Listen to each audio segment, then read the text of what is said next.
If there was one physical subject, one material subject that we should focus on, in my opinion, it is very clear that the head of the snake is the financial system. We can argue till the end of time about who runs the world. Is it the Jesuits? Is it the reptilians? Is it the Illuminati? Is it the Freemasons? We can go on and on and on and on about this. But I don't think it is reasonable to even begin arguing about the mechanism that is used to exert this control. The mechanism is finance. The whole point of finance is to indebt, otherwise to enslave. What is a mortgage? I mean, what does that stand for? It's a death grip.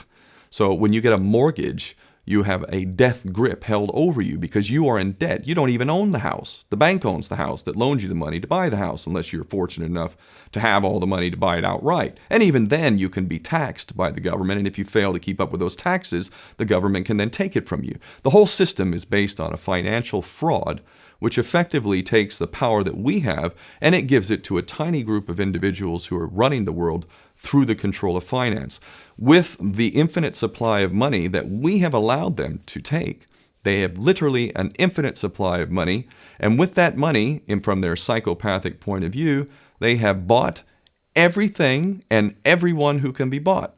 So those of us who cannot be bought, because we operate on a level that goes way beyond the material, we are not rewarded for such behavior. We are punished for such behavior. And the most slovenly, disgustingly criminal, pedophilia, corrupt moral individuals, those are the ones that are rewarded in this system, which is upside down.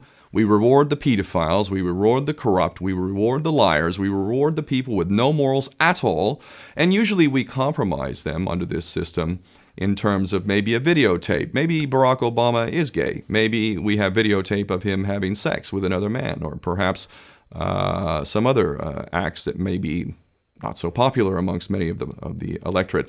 Or maybe we have videos of political leaders having sex with little boys or little girls. If I was in charge of the world and I was a psychopath and completely drunk on my own power, you can bet damn sure that's what I would do. I wouldn't allow anyone in a position of power who wasn't completely compromised. When you have an infinite supply of money, you can do this. Take that supply of money away, take that power back, put it in the hands of the people, get rid of fractional reserve banking, which is an obscenity in itself. Listen to the lessons of Jesus Christ. If you're a Christian who got really pissed off when he went to the temple and he saw what the money changers were doing, let's take back control of the issuance of money, and not just on a national level. I'm happy to see in Denmark that you have your own currency. You don't have the euro. But on every country's level, they should be issuing their own currency in a transparent, non-usury based way in which it really, truly benefits the people. And in that way, we can literally free ourselves of the banking debt which is drowning us all, and we can stop scrambling for the crumbs from the table of these filthy rich psychopaths and live in a state of abundance just by changing this one thing. And I'm not just talking about abundance for Western nations who have an artificially inflated value with their currencies. We all in the West are guilty of having that reward while the rest of the world is sucking on it. Every nation in the world can use a sensible financial policy to liberate themselves, to have world-class education, infrastructure.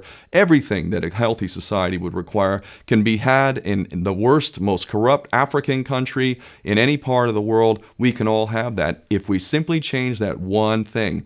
John F. Kennedy did that about 6 months before he was taken out. He issued United States notes as opposed to Federal Reserve notes.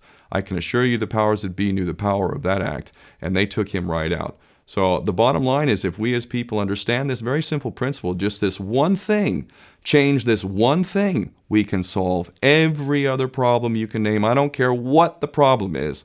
I can bring it back to the financial system and an infinite supply of money for a bunch of psychopaths who are running the world, as opposed to an abundant supply of money for all of us. So in that sense, I'm very optimistic. This is not rocket science. I am not the smartest guy in the room. We can all understand this. And as soon as we do, we can exercise the same power that we had, but relinquished, and we can have a future for ourselves and our children. There's a lot to be optimistic about, quite frankly.